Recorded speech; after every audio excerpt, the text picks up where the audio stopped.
Malam ini kita akan mempelajari Wahyu pasal 13. Menjelaskan makna binatang berkepala 7 dan bertanduk 10 dalam kitab Wahyu. Apa arti makna binatang bercula 2 tersebut? Ketika kita membaca Wahyu pasal 13, kita melihat seekor binatang muncul dari permukaan laut. Binatang ini memiliki 7 kepala, 10 tanduk, dan ketujuh kepalanya memakai nama-nama yang menghujat Allah. Lalu, apa artinya ini?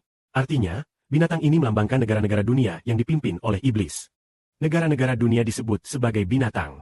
Sebagai contoh, dalam kitab Daniel, dicatat ada 4 binatang yang muncul dari laut. Binatang pertama seperti singa, melambangkan Babel Raya, yaitu Kekaisaran Babel, yaitu Kekaisaran Babel kuno di masa lampau. Binatang kedua, yang muncul setelahnya menyerupai beruang. Binatang pertama seperti singa. Binatang kedua seperti beruang. Negara yang seperti beruang adalah Kekaisaran Persia. Binatang ketiga seperti macan tutul, dan memiliki 4 kepala.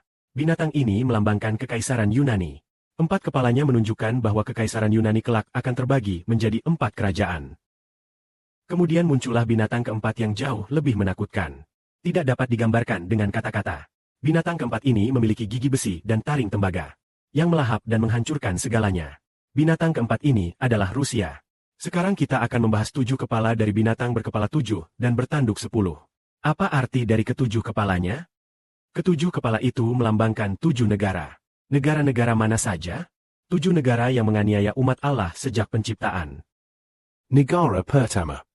Kita lihat binatang ini. Rupanya seperti macan tutul, juga seperti beruang dan singa. Binatang ini memiliki 7 kepala.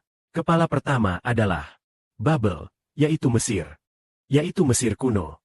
Pada zaman Musa di masa lampau, Bangsa Mesir pernah menganiaya umat Allah. Kepala pertama adalah Mesir. Namun bukan Mesir modern di Afrika saat ini.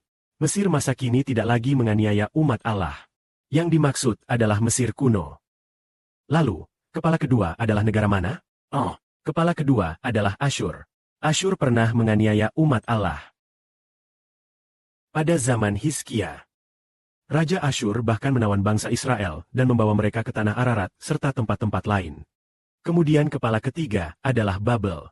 Apakah Babel menghujat nama Allah? Ya, bahkan mereka merobohkan bait suci Allah. Kepala keempat adalah Media Persia. Kepala kelima adalah Yunani. Kepala keenam adalah Roma. Roma di sini bukanlah Roma masa kini, melainkan Roma kuno pada zaman Yesus Kristus, yaitu Roma pada zaman Rasul Yohanes. Roma adalah kepala kelima. Maaf, Roma sebenarnya adalah kepala keenam. Kepala ketujuh adalah Rusia. Saat ini, 6 kepala sebelumnya sudah tidak ada lagi, yaitu Mesir, Asyur, Babel, Media Persia, Yunani, dan Roma semuanya sudah lenyap. Namun Rusia masih ada. Jadi saat ini, Kekaisaran Rusia akan menganiaya bangsa manakah? Menganiaya umat Allah. Selanjutnya, di antara semua bangsa di dunia, yang paling menganiaya umat Allah adalah Rusia masa kini. Kelak ia akan terpecah, dan setelah terpecah, ia akan menjadi binatang bertanduk 10. pada masa itu, banyak umat Allah akan dibunuh. Bahkan Alkitab bernubuat bahwa binatang bertanduk 10 akan menyerang umat pilihan Allah. Namun pada akhirnya, umat pilihan Allah akan menang.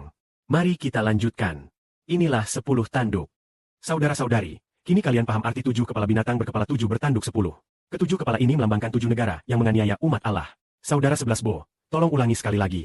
Ketujuh negara ini adalah, yang pertama adalah Mesir, kedua adalah Asyur, ketiga adalah Babel, keempat adalah Persia Media, kelima adalah Yunani, keenam adalah Roma, ketujuh adalah Rusia.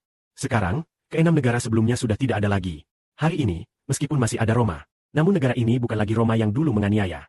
Bukan lagi Roma yang dulu membunuh para martir. Bukan Roma yang menyalibkan Tuhan Yesus dulu. Namun segera menjelang akhir zaman ini. Akhir zaman ini adalah saat Rusia akan menganiaya umat Allah. Rusia, dalam waktu dekat, akan terpecah menjadi 10 negara.